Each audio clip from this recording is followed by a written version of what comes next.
अगर मुझे, मेरे बच्चों को, मेरे शौहर को जानलेवा हमला हो तो इसका ज़िम्मेदार लांडीचार का थाना, लांडीचार के पुलिस वाले होंगे। जिस पुलिस वाले ने मुझ पे कल फायर किया, वो सिर्फ इतना सा मसला था कि वो रात को कल 12:30 बजे आया है। तख़त पे आके उन लोगों ने हमसे पैसे मांगे। उस तख़त पे सब्ज़ी हम बेचते हैं, ठीक है, हम कोई गलत काम नहीं करते, मेहनत मज़दूरी करते हैं। अभी भी मेरी आंखें देखिए कितनी ख़राब हो रही है, तबीयत मेरी ख़राब है, कल रात से मैं परेशान हुई हुई हूँ। हम लोग सब्ज़ी, आज मैंने पूरा दिन सब्ज़ी का ठिया नहीं लगाया, ठीक है, ना मेरे शौहर ने लगाया। हम दोनों मियाँ बीवी मिल के मेहनत मज़दूरी कर रहे हैं, रोज़ी रोज़गार कहीं पे भी नहीं है, तो इसलिए हमने डिसाइड किया कि हम जो है वो सब्ज़ी का ठिया लगाएंगे और सब्ज़ी वगैरह बेचेंगे। कल रात को भी पुलिस वाले आए हैं वहाँ पर, और आकर पुलिस वालों ने जो है आकर हमसे पैसे मांगे हैं। मैंने उनसे सिर्फ इतना ही सवाल किया था कि हम आपको किस चीज़ के पैसे दें। पुलिस वालों ने कहा कि आप ने जो यहाँ पर सब्ज़ी का ठेला लगाया है, जुर्म है सब्ज़ी बेचना यहाँ पर, तो आप इस चीज़ के पैसे देंगे। तो मैंने कहा रिश्वत मांगना भी सबसे बड़ा कानूनन जुर्म है, तो हम रिश्वत भी नहीं देंगे। अगर ठेला लगाना, मेहनत मजदूरी करना जुर्म है, तो फिर पैसे देना भी सबसे बड़ा जुर्म है। इस बात पे उस पुलिस वाले ने बोला कि ठीक है, मैं आपका सारा सामान ये लेके जा रहा हूँ। जब वो मेरा सामान को हाथ लगाने लगा तो मेरी उसके आपस में जो है वो तू मैं हो गई, छीना झपटी हो गई कि मेरी मेहनत खून पसीने की कमाई कोई आदमी ऐसे कैसे छीन के लेके जा सकता है। ये तो सरासर डकैती हो गई। ये पुलिस वाला ही था, ये वही पुलिस वाला था जिसकी मैंने आप लोगों को इस पर तस्वीर भी भेजी है। और ये पुलिस वाला लांडी थाने में ही होता है। ये पुलिस डिपार्टमेंट का भी नाम ख़राब कर रहा है ये बंदा। इसने फायर किया है, मेरे बच्चे खड़े हुए थे, मेरा शौहर खड़ा था, किसी के ऊपर भी हमला हो सकता था।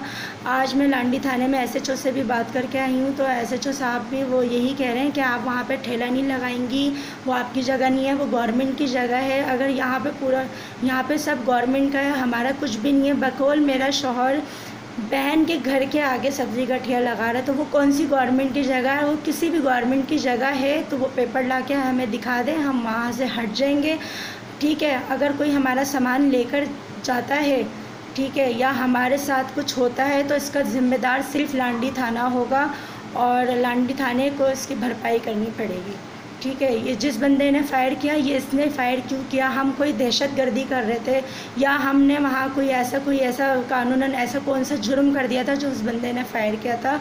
और वो कैसे एक औरत एक बच्चों पे फ़ायर कर सकता है? उसकी इतनी हिम्मत कैसे हो गई?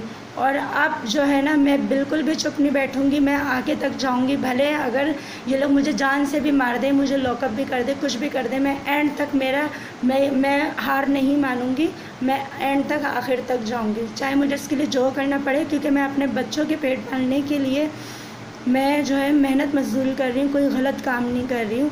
तो फिर मुझे किस बात का डर है? मैं वहीं पे सब्ज़ी का ठेला लगाऊँगी। किसी की ज़मीन है, किसी की प्रॉपर्टी है, तो वो आ जाए, ठीक है, हम वहाँ से हट जाएंगे। लेकिन वो मेरी नंद की घर है, उसके बाहर वो वहाँ पे बेच रहा है सब्ज़ी।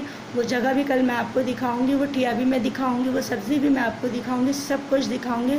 और मेरे पास सारे प्रूफ है उस बंदे के ख़िलाफ़। और वो रहमान नाम का वो लड़का है जो पुलिस वाला है, और भी मेरे पास पुलिस वालों के स्टेटमेंट मेरे मोबाइल में मौजूद है, जिन्होंने मुझे बताया है कि वो पुलिस वाला जो है वो गुस्से का तेज़ है और बार बार वो हर बात पे फायर करता है। लिहाजा मुझे इंसाफ चाहिए। आप लोगों से, मेरी टिकटॉक फ्रेंड्स से यही गुजारिश है, इस वीडियो को जितना हो सके शेयर करें।